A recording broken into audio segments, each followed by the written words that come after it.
What would a hard landing look like in China? Well, they're going to have some parts of the Chinese economy are going to have a hard landing. The Chinese, for 2 years now, have been tightening up. They've raised interest rates 6 times. They've raised reserve requirements a dozen times. You know, just recently they started loosening up a little bit, but they're trying. They're trying to bring down real estate. They're trying to make real estate developers go bankrupt. So you're going to have a hard landing, to use your terms, in things like property in China. But other parts of the Chinese economy are going to continue to boom. Water treatment, agriculture, some parts of Chinese, the farmers are not going to know the real estate speculators in Beijing and Shanghai going bankrupt because they're working too hard and making too much money. So you're going to have sectors of the Chinese economy with serious problems, but it's not the whole Chinese economy. It's not like it was here. Now, some argue that they've sort of taken the first steps to start pumping more money into the system by cutting reserve requirements, that they will do so in 2012. In addition, if when we have new leadership in late 2012, even more so, do you think it's going to happen?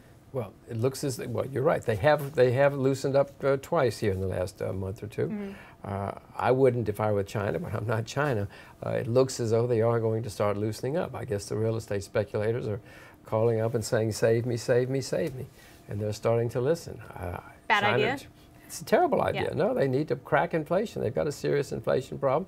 They either have to beat inflation internally or they have to make the currency convertible.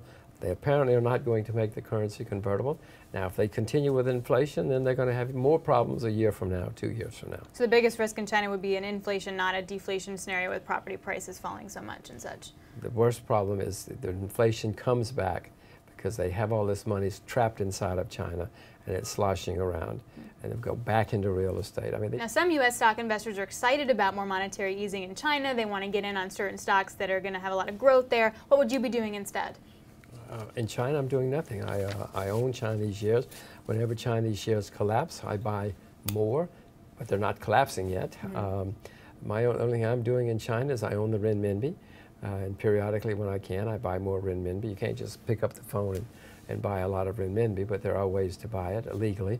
And commodities. I mean, if you want to play China, commodities are a great way to play because they have to buy cotton. They have to buy lead. They don't have any choice.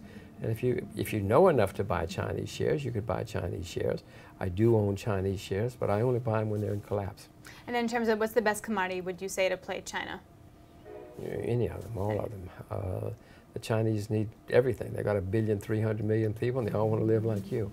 So, you know, everything, cotton, wheat, everything, oil.